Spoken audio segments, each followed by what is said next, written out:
hold on a second.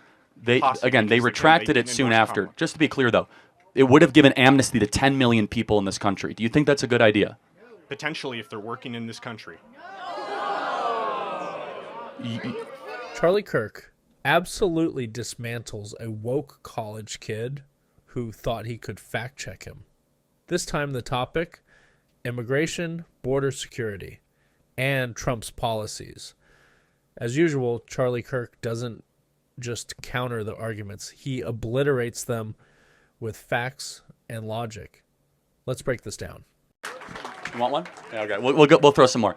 Disagreements are welcome. If not, we'll keep it up. Just please tilt the mic up because you're taller than our usual question. So what I want to know, of course. So Trump, when he was in office, had at a certain point he had control of both the Senate and the House, and yet there are many, many issues that are still going on. Well, so you bring up a pretty good point and then a not good point. So let me give you the pretty good point. You're right. Trump should have done more with a unified House and the Senate. So Donald Trump did actually fix the border, and he did it without the U.S. Senate or House. He did it through executive orders and through executive direction. The border, when Donald Trump was president, had the lowest ever recorded border crossings into our country on the southern border. Under Joe Biden and Kamala Harris, it's the highest ever, right? And so why did he veto the border bill then? Okay, well, first of all, he used his political power to... Fair enough. How much do you know about the border bill?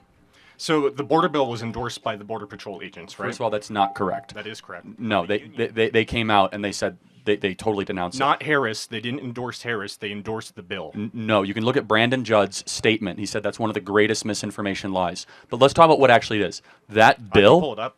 Yeah, type in Brandon Judd, border bill. I'm going to type in the Border Patrol endorsement of the bill. Well, no, Brandon Judd is the one you should look at, okay?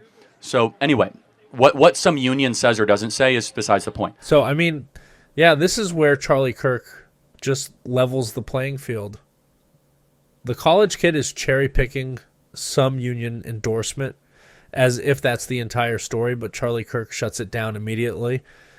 Brandon Judd, who actually represents Border Patrol agents, completely debunked that nonsense. But notice how the kid immediately pivots.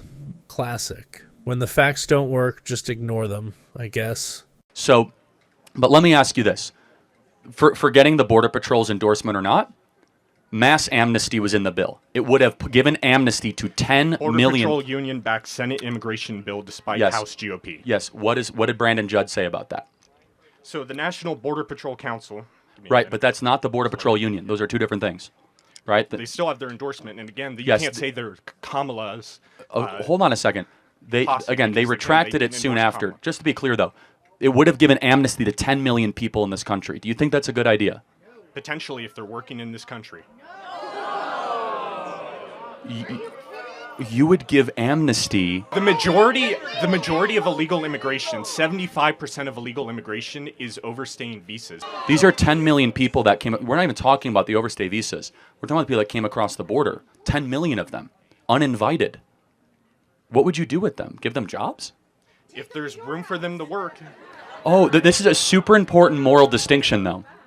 And that's fine. We have clarity, not agreement. You think the people in this audience should have to compete against foreigners for jobs. I think that you have a moral obligation to your own citizens to give them jobs before the people... So you say now, not? Okay. We don't have to worry that you're making a dilemma that doesn't exist. There are more jobs right now in this nation than there was under Trump. Hold on a second. First of all, not well-paying jobs, and they're not keeping up. Why do you think that wages aren't keeping up with inflation? Wages aren't keeping up with inflation because people in this audience have to compete against people that have come across the border. That's it right there. That's the real-world impact the left refuses to acknowledge. It's not just some abstract political debate. People's livelihoods are on the line. Wages are stagnant because illegal immigration floods the job market with cheaper labor. And then the same people pushing open borders pretend they care about income inequality. Yeah, okay. Charlie Kirk calls it exactly how it is.